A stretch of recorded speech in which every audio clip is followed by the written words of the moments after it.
What's up? Welcome to Chat It Up here on the Chat It Up Sports Network. It is, which camera are we on? I don't even know what camera we're on right now. Middle one, bingo. Okay, we're live and living color here on a Monday morning here for you.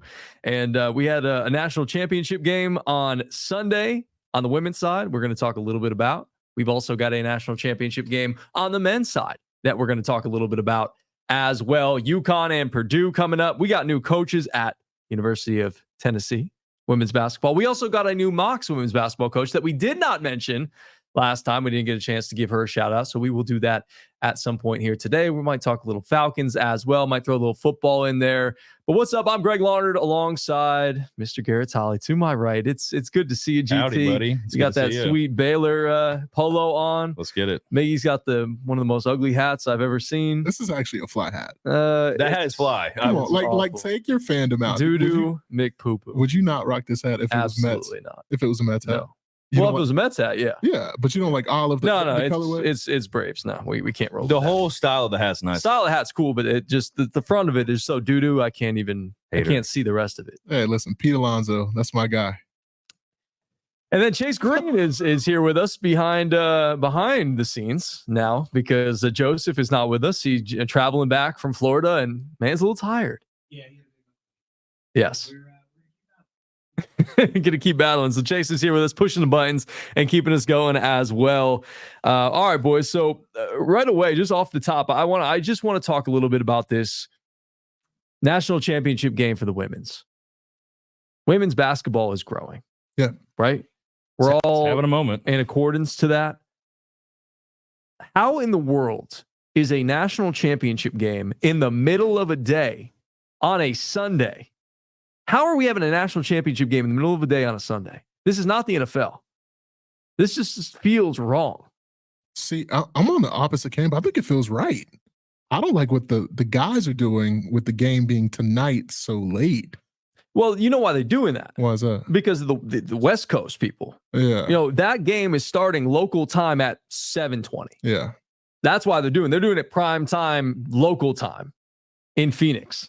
And the West Coast is going to be 6:20, and then we get shafted on the East Coast as it being at 9:20. You know, the Central Time Zone is going to get it at 8:20. They're going to complain as well. It's tough. Yeah, it's tough. I understand why they do it, but just being on the East Coast, it just kind of is what it is. But I hate the women's game in the middle of a day on a Sunday. This is not the NFL. Like people, you know, I would have liked to watch the game on Sunday, but I had to coach softball, and it's in the middle of the day. And Chase and I were talking about this yesterday, saying, how is this game not at least at 6 o'clock at night, Eastern Standard Time?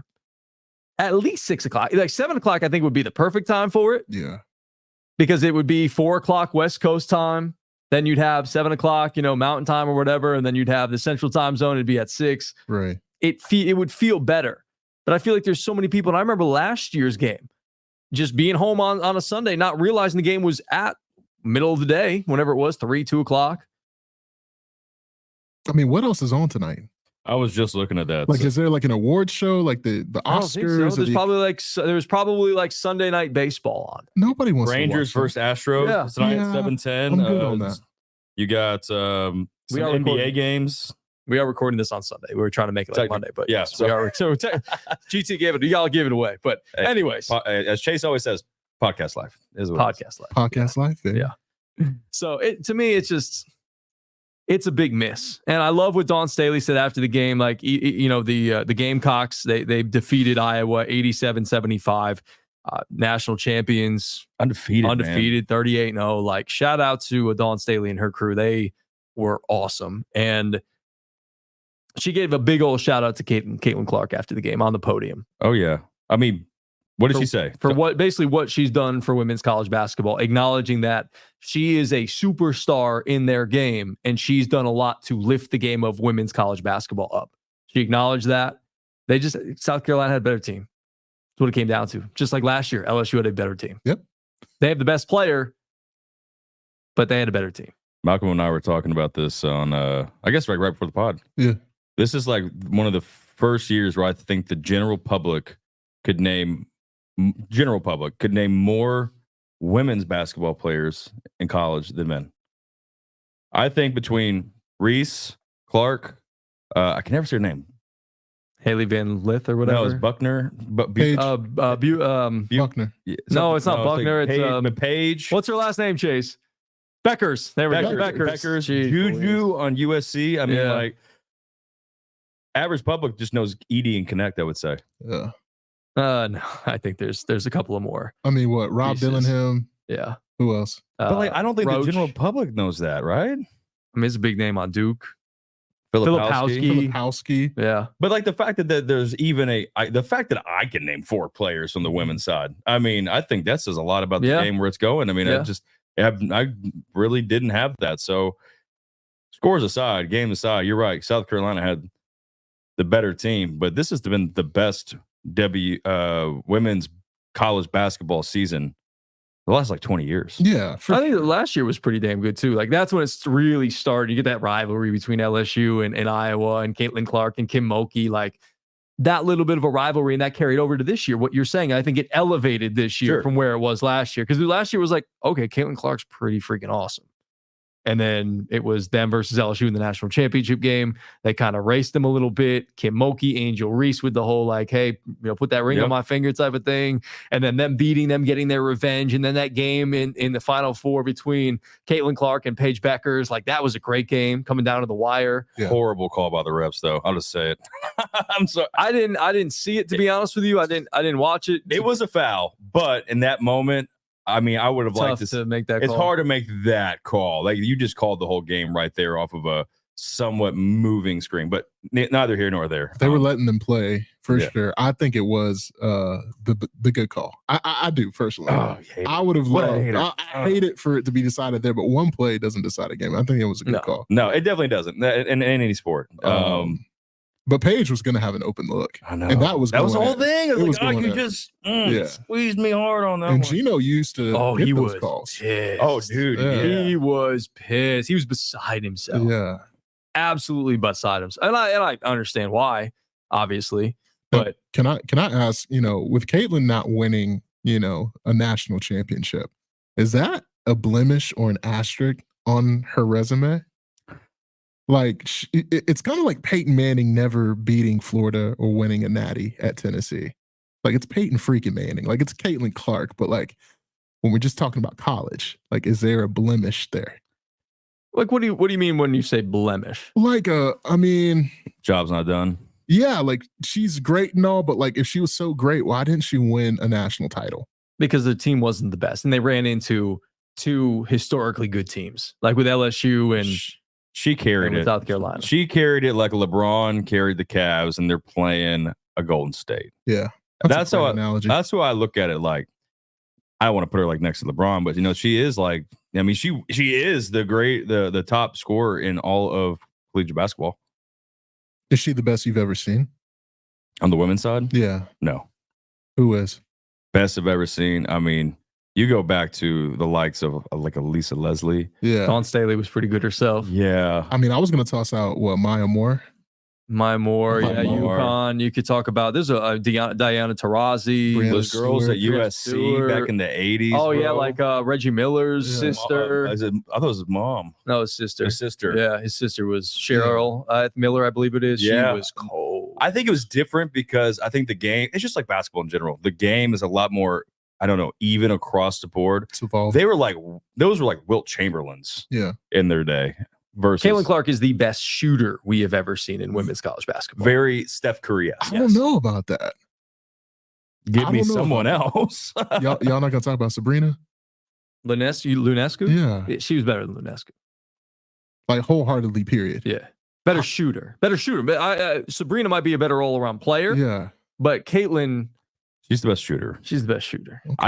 I don't even think Caitlin was the best player this year. She was just the best shooter.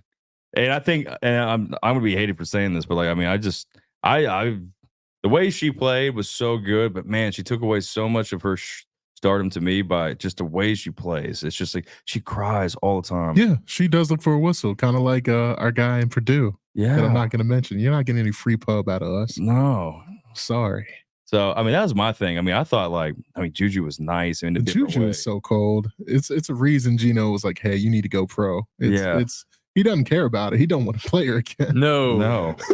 I mean, I thought she just had a different kind of game that like better translates. You can tell she hooped like very, very, very early on. So it's cool. I love what's happening with the WNBA and women's basketball. It's exciting to watch how this is evolving. And there's some old heads in the WNBA right now that are very kind of on notice. Have y'all been seeing these comments? No. From like Taurasi was like, there's going to be some humbling happening because you're not playing 18-year-olds. You're going to play professionals Shooters that have been doing this. Shooters going to shoot. And all I have to say is just that shows me that they are putting the league on notice. This new era, kind of like the new era in the NBA, how kind of like the older guys are siphoning out. So we'll see.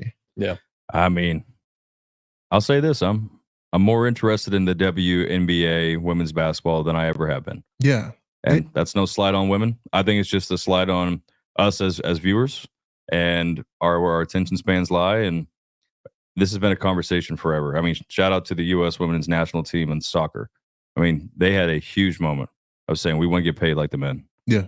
And because they actually had more broadcasts than the men. It's just tough to go against the popularity, and it's kind of catching up. And you will see this with sports moving forward. Like specifically, I think you look at Indiana and the market that Caitlin's about to walk into. Like venues are already changing because they can't hold the ticket amounts. So you're going from 10,000 to 20,000, people stadiums just because of the name recognition. There's going to be more Caitlin Clarks to come, y'all. And this is just the beginning. And you're right. And you have other people like propping up the WNBA. Like Kyrie, I think, does a really good job at propping up the WNBA. And Jason Sudeikis is a huge. Jason Sudeikis is a huge. Ted Lasso for those. Yeah, Ted Lasso. Yeah.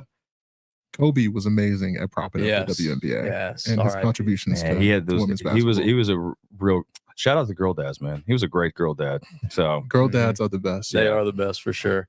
All right, let's talk a little bit before we get to the men's national championship that will air tonight. I did want to give a quick shout out to the University of Tennessee. The Tennessee Volunteers have hired a new coach. Kelly Harper was let go recently. Kim Caldwell has been named the new women's basketball coach. Marshall. She came from Marshall. Yeah. They I think we are Marshall. She won a conference tournament out of there, if I'm not mistaken. Yeah, she did. Also, her previous program, I want to say she had like a record of 120. It was a lot of games. It was like 124 and like 30 or something like that. Her record previously. I mean, beef. So yeah, I think she's out of network is what we found out. Yep, she's out of the Tennessee umbrella. And then Deandra Schwirmer, the head women's basketball coach with the UTC Mocs. Valdosta State, baby. That's right. Florida Georgia line, man. She was very successful over there. I heard her speak a little bit. I'm hoping that she'll continue and carry on what Champagne Poppy has started. It was his birthday on Sunday, so shout out to Coach Poppy. Coach Poppy. Happy belated, my man. Caldwell was 217-31 in 8 seasons. That's crazy. So what, I mean, I'm not a math guy, but that's like 80%. Yeah, 90%. that's a very, very good percentage. So badass, man. Love it. Yeah. So I'm looking at Schwirmer real quick, and she was in 5 seasons at Valdosta State, 114-31 overall, and 86-19 in the Gulf South Conference. That'll get it done. That will get it done. That'll get it done in a big way. Now she got to carry that over to the SoCon. I love it. The UTC's athletic department is super healthy, and you can tell all the way around. And I love that for not only especially those volunteer unpaid coaches. Well, I'll say you're right though. I mean, I think in the city, like people, like players are gonna want to come play out here. Yeah, you're gonna play. Chattanooga is as bright as a city in terms of the future as it comes. Yeah, no absolutely. Question. Yeah, we're loving it for sure. Let's talk a little bit about the UConn Huskies and the Purdue Boilermakers, which will happen tonight. National championship game. This is the game that we all anticipate. I know we talked about it on Thursday or Friday, whatever it was. Thursday night. We posted on Friday, and man, we're gonna get the matchup of the Giants. The Goliaths are gonna collide, and I cannot wait for this matchup because there's so much similarities between these two guys. They're both huge, obviously, but they play very different styles of basketball. Clingan, more of a defensive-minded guy, not as polished down in the paint. Edey, just a monster with his back to the basket. He's got so many different polished moves. He's obviously I believe he's a senior this year. He's an older guy. So 2-time AP Player of the Year. Yeah. First time since 1983 that we've had a back-to-back Player of the Year in college basketball. For knowing that stat, baby. Let's go with it. It's like I get notifications on my phone. Throwing out these stats. I love it. So when you look at these two programs matching up, they're both number 1 seeds. It seems like this is a tournament where we got the best 2 teams in the national championship game. Yeah. We've been waiting all year for this game. I think this was the game that will tell us who's the best team in college basketball. I sort of have a biased look at it. Yeah. So I want to get y'all's opinions on it, and then I'll throw my 2 cents in there because y'all know where I'm going with it. But for sure, give me y'all's thoughts on it as an unbiased, like bystander with obviously no dog in the fight. Obviously, I know you got beat by Zach Edey, so that's kind of what it is. But no, it's no dog in the fight. I think Zach Edey is one of the best 3, college basketball players in the country, but UConn is the best team. I think all the way around, when you talk about defense, when you talk about discipline, intensity, shooting, just all the way around, I think UConn has shown people all year what they're about. And they just don't win close games. They have been blowing people out.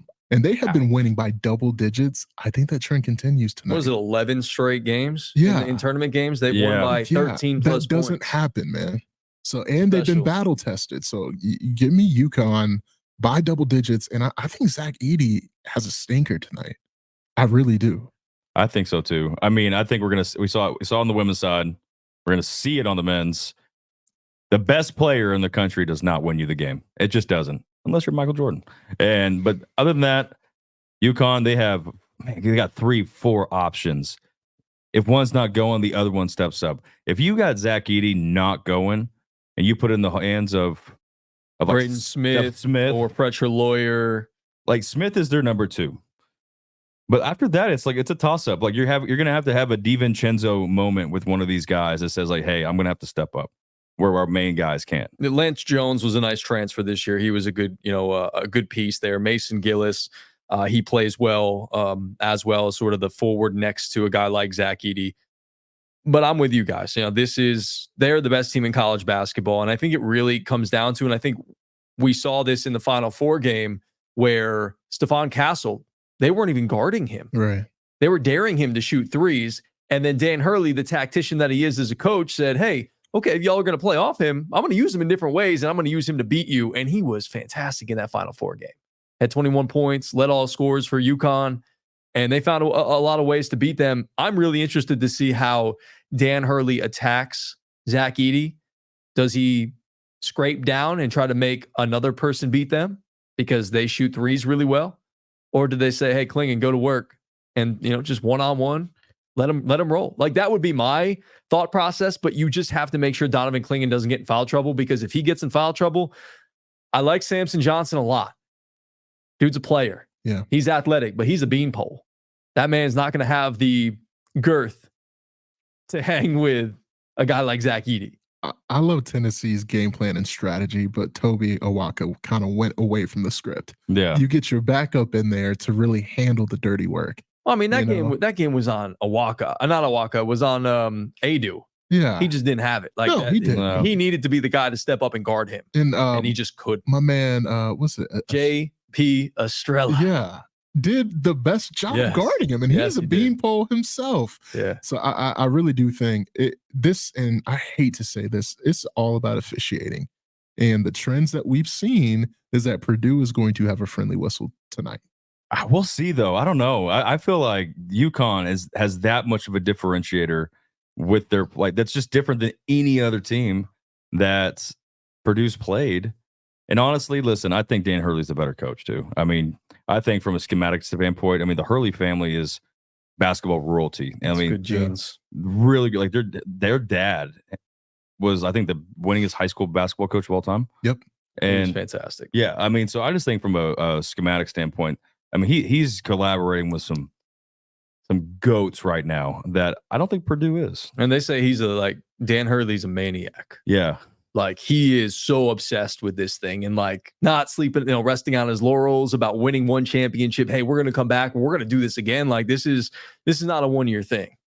And so, yeah, I'm really excited to see how they play this game, that sort of chess match, that game below the surface. Yeah. You know, we talk a lot about it with baseball, but I think there is a game below the surface with basketball. And that's why I love having some of these guys like Clark Kellogg on the post game, like where they break these things down. And also Jay Wright to say, hey, look at what he did with Stephon Castle and how he used him in different ways. And I think it's great. I think it's going to be a fun matchup tonight between these two guys. And I do agree with you guys. I think UConn's going to come out with it and then they'll win back-to-back national championships the first time since Florida did it in the mid-2000s. But I think the biggest differentiator between these two, since you can kind of match up with Edey, is going to be the depth of UConn. Because like you said, GT, outside of Lawyer and outside of Smith, the depth just really isn't there for Purdue like it is for UConn. Because, I mean, you go down the line with UConn, and Tristan Newton's an All-American. Cam Spencer's one of the best transfers in the country. Alex Caravan, I believe he's only a sophomore. You've got Klingon.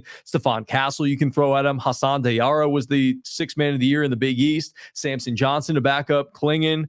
Solomon Ball has played a bit this year. Jalen Stewart is a nice young piece that they have that comes in and plays. So, like, that's like 9 guys deep that you can literally rely on in any given moment, and you don't feel bad about it. No.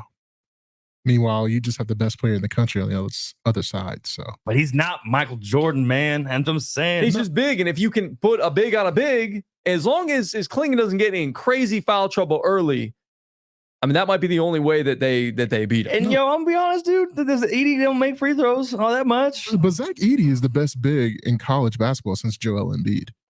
100%. Ooh, little Kansas throwback right there. He is. It's a good take. I would give him what his credit is. Like, he's gonna come out and he's gonna do his thing. And he's not gonna be a good NBA player. Everybody's been saying this. I don't see why not at this moment. He just I don't. You don't know who in the game that the NBA is right now. Like, he's not quick on his feet. He's not going to be able to literally just sit in the paint on defense. People are going to make him go out and guard on the perimeter. Yeah. Because those big men can shoot now, like Joel Embiid, like Jokic. You know, there's other big men that can step out and shoot. Thoughts on him not getting paid, though, right now? Oh, good transition. I like that. It's tough. I mean, he's Canadian. That's why he can't get paid. He can get paid for jersey sales and anything that Purdue does internationally.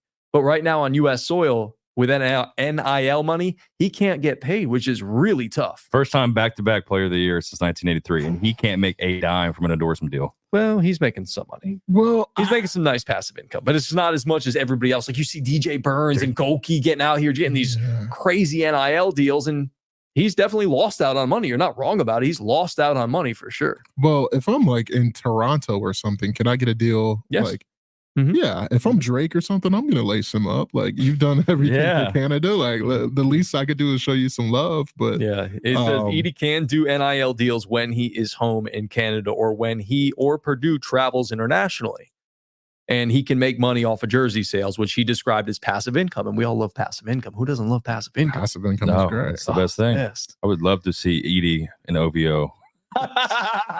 It might just happen. Knowing Drake and what he does, and he likes to ride the wave, I could definitely see something. Like, yo, like if you went to Kentucky, I may have given you that deal, brother. But not Purdue. Yeah, Purdue.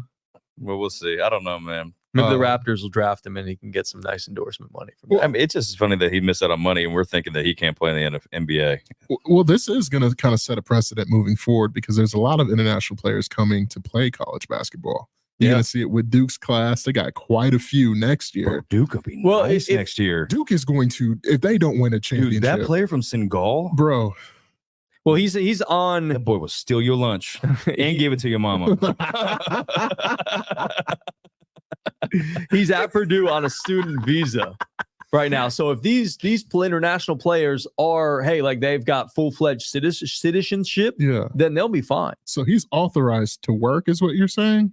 Essentially, because he has that U.S. visa. He's got a student visa right now. So does Zach Edey not have that? No, that's what I'm saying. Zach Edey has a student visa. That's why he's not like a full-fledged citizen right now. Most people playing internationally coming to the U.S. are not citizens walking through the door. It takes a few years to even pass those tests and take the classes to become a full citizen. You would know. I think they're going to have to... Y'all are crazy. They're gonna have to take a look at this, like, or something like maybe change that law. Make a trust or something that, hey, you can't have it, until It's but then why what's the difference between my American teammate and me being a Canadian? Like what is this? So a big line on the north side of the whole country. What's the biggest difference? But y'all told me to come to Purdue, man. I didn't have to come to Purdue. He wanted to come to Purdue. I know, but NIL wasn't around when he probably first got here. I guess no, he went to IMG.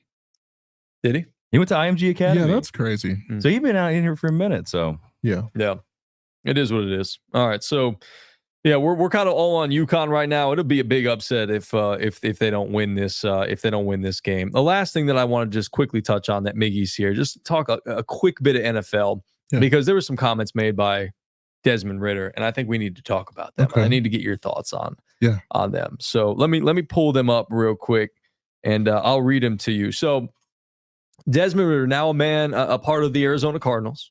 He's trying to revitalize his career in a trade that brought back Rondale Moore. Did we like that trade? Loved it. Okay, we got another weapon, wide receiver wise. He said recently, when asked kind of about his time with the Falcons, he said, and I quote, "One thing I want to improve is just going out there playing free," Ridder said via Josh Weinfuss of ESPN.com. He continued by saying, and I quote, "A lot of times I felt like I was playing not to mess it up, not to screw it up. And so just to be able to go out there, play free, play loose, play within the system. And then there were a lot of good things that I did on film. And then there were some bad things. It just happened to be that those bad things outweighed the good. There was a lot of games where it was like 90% good and 10% bad. And those 10%, that just happened to be the determining factor of the game," end quote. How do we, as a Falcons man, how do you feel about that? I'm going to be quick with this.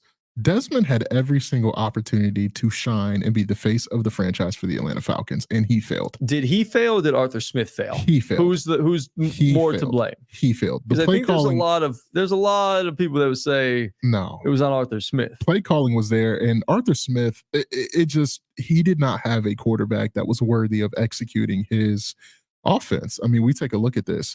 He had 21 turnovers in 2023. 11 fumbles, guys. Half of those turnovers that I just discussed were in the red zone. It's a lot. A quarter of them were in the last 2 minutes of the football game. He's not built for the bright lights like we are here on Chat It Up, fellas. He's not built for the moment. Simple as that. Desmond Ridder, great family man. Go be a dad, brother.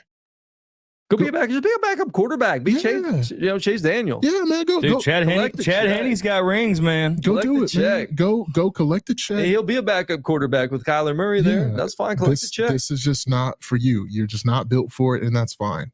God bless you and everything you touch. It's not the Atlanta Falcons. Appreciate y'all. Mic drop. And I think you're right. I think any guy or gal or player or person who points fingers at anybody but himself, whether they're right or wrong, whether it's true and false, it says a lot about them, I think, in a lot of ways. I saw a video compilation of literally 2.5 minutes of just nothing but Desmond Ridder turnovers in 2023. And they're gross. If you go back and watch, I mean, he's missing wide open guys. He's fumbling as he's going into the end zone multiple times in the same game. Yeah, it's his fault. Take accountability. When he says that there was about 90% good and 10% bad, I think those numbers are a little bit off. Flip them. Well, I don't think I'd flip them, but he did do some good things. But you're right. Like there was a bleep ton of bad. Like the bad was just really, really bad. I wouldn't say 90-10, but like it was just really bad. Like you're talking about those turnovers, that one throw in that Carolina game. Oh my goodness. In the end zone. I mean, it's inexcusable. And it really took away from the team. And when I saw that, I was not a fan. So happy we got to talk about it for a little bit. Yeah. It was. He really did it to himself. They gave him every opportunity there in Atlanta to be great and to do his thing. I blame both of the guys, Arthur Smith and Desmond Ridder, but it's more so on Desmond Ridder because they showed that, hey, we didn't have any reason to believe in you. We had 4 games to believe in you, but Arthur Smith said, you know what? I know Taylor Heineke's not it. I gotta put my chips in the middle with Desmond Ridder. And he did it, and it backfired. Gambled and lost. Simple as that. Yeah. Now he's in Pittsburgh? Yep. Recreating the Pittsburgh Falcons. There we go. So with Russell Wilson and with Johnny Smith and Cordero Patterson. And hey, how about that? Yeah. Get some pieces. Yeah. Nothing wrong with some pieces. Reese's Pieces, that is. It was Michael Pruitt. I'm sorry, not Johnny. Johnny was in Miami. I got you. Yeah. Well, what do they say the best exercise is? Lifting each other up. Hey, we do that here on Chat It Up Sports. We lift each other up. For Chase Green, pushing the buttons behind the scenes, Malcolm Harris, my man Garrett Tolley, I am Greg Larnards. Do something nice for somebody today. Be a good human being. Be kind in this world of craziness that we are in. And remember to help others whenever you have an opportunity. We will see y'all later. Peace and love. Go UConn Huskies, Mocs, Vols, all that good stuff. We're out. Peace. Oh, wait. Follow us all on all social medias as well at Chat It Up Sports.